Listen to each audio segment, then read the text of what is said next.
रोहिणी नक्षत्र आता है। रोहिणी नक्षत्र यानी चंद्र का नक्षत्र है। इससे तो आप यानी जैसे पूरी तरह से वाकिफ हो गए कि भाई चंद्र से यानी जैसे चांदी देखी जाती है, ये तो आपको पूरी तरह से ध्यान है। लेकिन यहाँ पर हम्म, कृषि भी लिखा गया है। मैं गुरु जी से पूछना चाहूंगा कि कृषि यहाँ पर क्यों देखा जाएगा।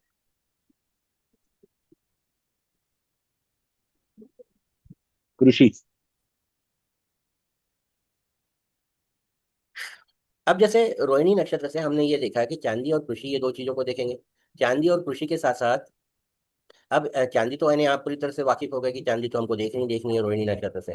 अब एफएमसीजी माने क्या है कि जैसे बिस्कुट या फिर जो भी यानी कंज्यूमेबल प्रोडक्ट होते हैं जो हम खाते पीते हैं, उनको एफएमसीजी के कैटेगरी में डाला गया है।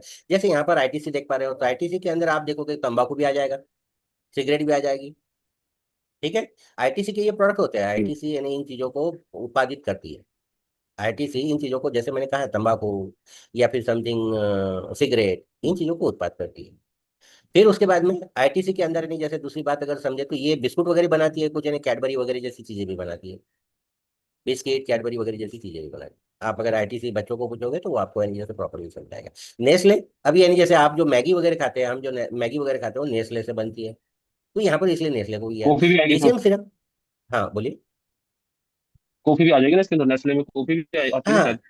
नेस्ले, ये तो नेस्ले मुझे इतना कॉफी पता आती नहीं है। है। हाँ लेकिन यानी जैसे नेस्ले की ये कॉफी बात आती है कि खाने पीने की चीजें नेस्ले बनाता है। डीसीएम श्रीराम के बारे में मुझे पता नहीं है, ये यानी जैसे समथिंग मुझे लगता है कि चार जीपीटी ने अपने हिसाब से ले लिया। डीसीएम श्रीराम के बारे में मुझे कुछ पता नहीं। जी मैंने आईटीसी नेस्ले डाला था, इसने तीसरी अपने हाथ से ले लिया है। डीसीएम श्रीराम के बारे में मुझे जी। कुछ विशेष पता नहीं। या फिर डीसीएम श्रीराम जो है ये कुछ यानी जैसे कृषि उत्पादों से संबंधित चीज हो खाने का ही सकती है। ब्रांड होगा, खाने का ही हाँ ब्रांड होगा। खाने का ब्रांड होगा, या फिर जैसे कृषि उत्पादों से और कोई संबंधित चीज होगी, तो ये यानी जैसे आती है। ठीक है। आगे बढ़ते हैं मृगशिरा नक्षत्र पे। मृगशिरा नक्षत्र मंगल का नक्षत्र है। ये यानी जैसे आपकी कालपुरुष की राशि में 2 नंबर की राशि में आएगा, बरोबर बोल रहा हूँ मैं। जी। जी और जी। मुझे लगता है 3 नंबर की राशि में भी आएगा। हाँ जी। आ- दो चरण आएगा। उसमें आएंगे, दो आएगा। चरण। दो चरण नहीं इसमें उसमें आएंगे, आएगा। दो चरण।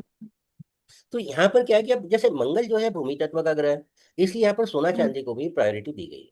अब वृषभ राशि में होने के कारण लग्जरी चीज माने जैसे चांदी या फिर जैसे भूमि से निकलने वाली लग्जरी चीजों को दी गई है। वृषभ राशि के हम्म, अंदर होने के कारण आपको वहां पर लग्जरी चीजें हम्म देखनी है। भाई भूमि से क्या मेटल निकला, तो कोई ऐसा मेटल निकला कि जो लग्जरियस यूज हो जाए।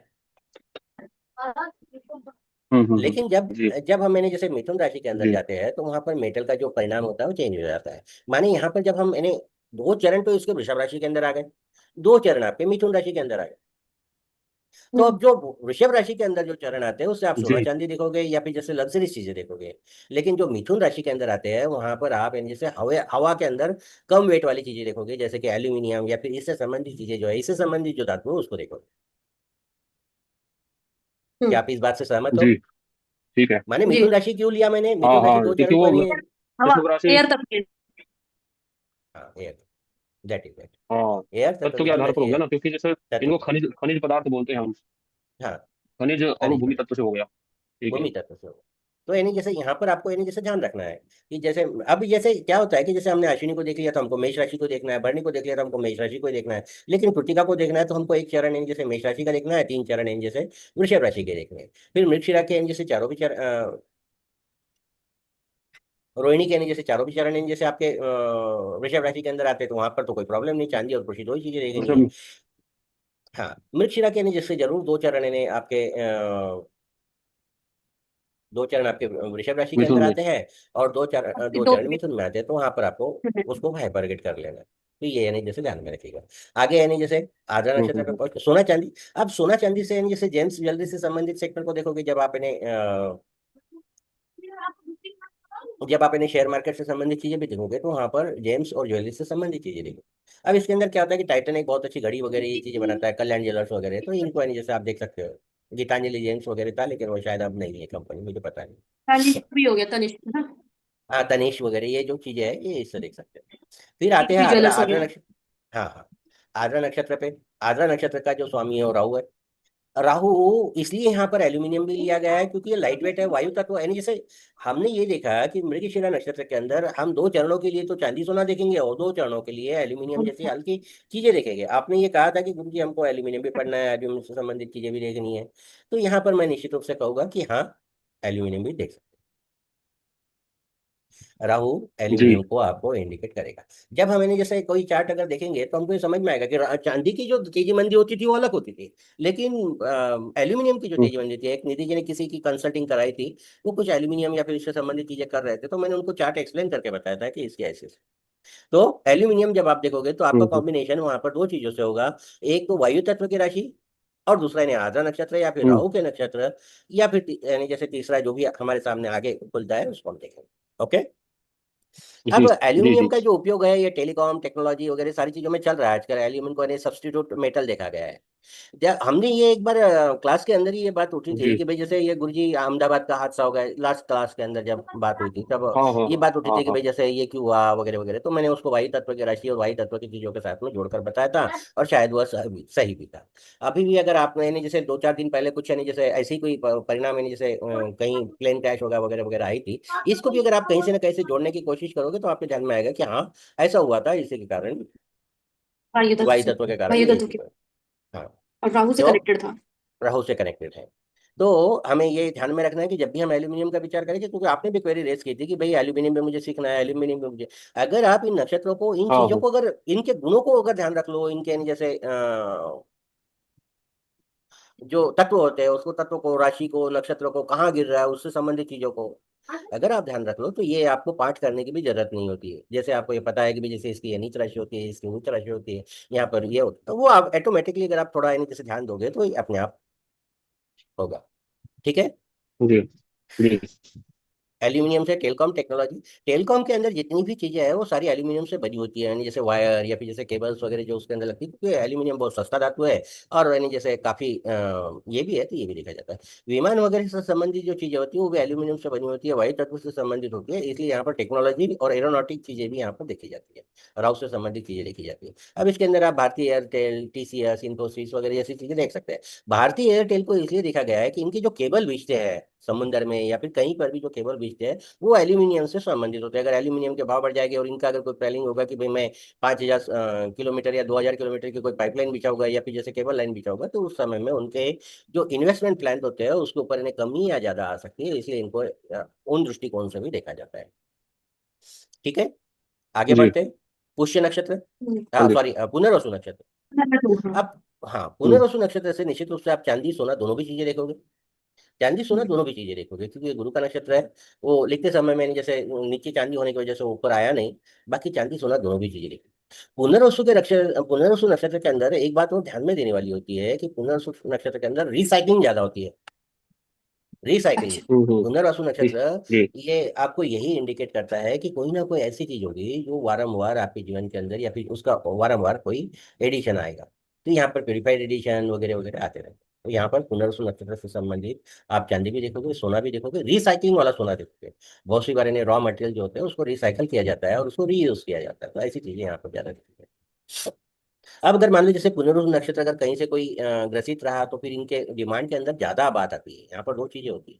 पुनर्वसु नक्षत्र अगर कहीं से कोई, क्योंकि ये क्या है कि कंज्यूमिंग प्रोडक्ट है, दो चीजें आपको ग्रहों के गुणधर्म देखना है कि जैसे गुरु जो है खाने पीने का या फिर खाने पीने से संबंधित चीजें या फिर कंज्यूम से संबंधित चीजों को देखा जाएगा। गुरु को हम जब भी देखेंगे जी। कंज्यूमिंग चीजें ज्यादा देखेंगे, बैंक से रिलेटेड इंटरेस्ट से देखेंगे वगैरह। कंज्यूमर सेंटीमेंट जो देखा जाता है, एक अमेरिका के अंदर डाटा आता है जिसको कंज्यूमर सेंटीमेंट कहा जाता है, वो आपके पुनर्वसु नक्षत्र या फिर गुरु से संबंधित चीजों को देखा जाएगा। ठीक है। आगे बढ़ते हैं। जी। पुष्य नक्षत्र। अब इसमें जैसे पुनर्वसु नक्षत्र के अंदर आप क्या देखोगे, बैंकिंग देखोगे, वित्त प्रणाली देखोगे, रिसाइकलिंग वाली चीजें देखोगे, सोना देखोगे, चांदी देखोगे, ये चीज होगी। अब इसमें ऑब्वियस अगर बैंकिंग सेक्टर अगर आप देखते हो तो एचडीएफसी बैंक, आईसीआईसीआई बैंक। मैंने अपने अध्ययन में पाया है कि जब जब यानी जैसे गुरु से संबंधित कुछ अनुकूलता या प्रतिकूलता होती है, तब बैंकों के रेट ऑफ इंटरेस्ट बढ़ते हैं या कम होते हैं। ये आप भी अपने कोर्स के अंदर या फिर अपनी चीजों के अंदर इन चीजों को प्रेडिक्ट करने की कोशिश करोगे और आपको समझ में आएगा कि हाँ ऐसा प्रेडिक्ट किया जाता है। गुरु को अगर कोई नकारात्मक ग्रह का अगर कोई प्रभाव बन जाए तो उस समय में होता ऐसा है कि बैंक जो है या फिर जैसे आरबीआई या फिर फेडरल रिजर्व या फिर विश्व की जितनी भी बैंकें हैं वो अपने हिसाब से पॉलिसीज को एक्यूमुलेट करती हैं। अभी अगर आप देख पा रहे हो कि जैसे कुछ 1,800-1,600 डॉलर का सोना जाकर यानी जैसे 5,600 डॉलर तक के चला गया था। इसमें कारण ये था कि जो बैंका थी, सेंट्रलाइज बैंकें थी, वो सोने का कंजम्पशन या फिर सोने को बाय कर रही थी, क्योंकि उनका डॉलर पे विश्वास कम था। ये चीजें भी आपको देखने में आएगी, समझने में आएगी, उसके ऊपर भी हम स्टडी करेंगे। पुनर्वसु नक्षत्र के बारे में मैंने बताया, बैंकिंग वित्तीय प्रणाली है, या फिर जैसे आरबीआई या फिर फेडरल रिजर्व की जो पॉलिसीज होती है वो आपको उसी तरह से लिखी जाएगी। इसके अलावा यहाँ पर एक बात और ध्यान में आती है कि हमारी जो इंडियन रुपीज होता है, इंडियन करेंसी होती है, वो भी यहाँ पर देखी जाती है। इंडियन करेंसी या फिर जापान की करेंसी को मैंने बहुत सी बार इन्हें मेल मिलाप किया था, तो यहाँ पर तो अनुकूलता मैंने पाई।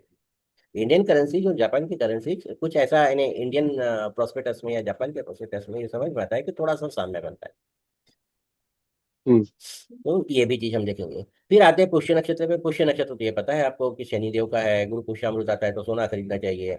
सोना और चांदी दोनों की चीजें यहाँ पर देखी जाएगी, या सोने से संबंधित जो ऊंचे धातु है जैसे डायमंड वगैरह, इनको भी आप पुष्य नक्षत्र से संबंधित जोड़ सकते हैं। क्योंकि पुष्य नक्षत्र को जो स्वामित्व तो दिया गया है, यहाँ पर जो ग्रह अच्छे होते हैं, गुरु भी अच्छे होते हैं, शनि भी अच्छे होते हैं, शुक्र भी अच्छे होते हैं, सूर्य भी अच्छे होते हैं, क्योंकि रवि पुष्यामृत भी कहा जाता है। माने पुष्य नक्षत्र के अंदर सभी हाँ। प्रकार के ग्रह अनुकूल होते हैं। इसके विषय में अगर कोई कहानी वगैरह सुनना चाहो, अगर आपका कोई समय रहे तो मुझे बताइएगा, मैं उससे संबंधित कहानियां भी जरूर बताने की कोशिश करूँ। लेकिन यहाँ पर एक बात यानी जैसे मैं पढ़ने में आई थी, जो मैं पूरी विश्वास के साथ में कहूंगा कि यहाँ पर शनि जो प्रतिकूल प्रभाव देने वाले भी होते अच्छा। हैं।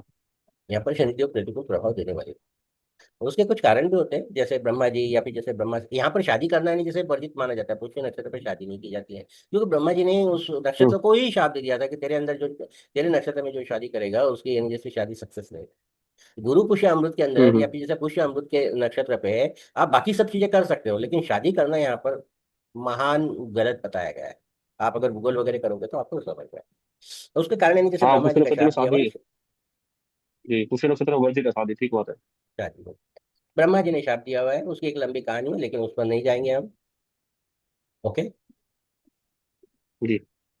अब पुष्य नक्षत्र से भी आप बैंकिंग भी देखोगे, बीमा भी देखोगे, जो प्रजा होती है प्रजा को भी देखोगे, या फिर शनि से संबंधित सारी चीजें यहाँ पर देखोगे, लोहा भी देखोगे, ये भी चीजें देखोगे। जी। यहाँ पर तो यानी जैसे जितना एक कॉलम होता है उसके आधार पर ही उतना बताना होता है, इसलिए मैंने इतना ही बता पाया। लेकिन यहाँ पर ये सारी चीजें आप देखोगे पुष्य नक्षत्र से संबंधित, बैंकिंग, बीमा। अब इसके अंदर आप देख सकते हो L I C, SBI, HDFC life, ये चीजें यानी जैसे आपको देखी जाती है।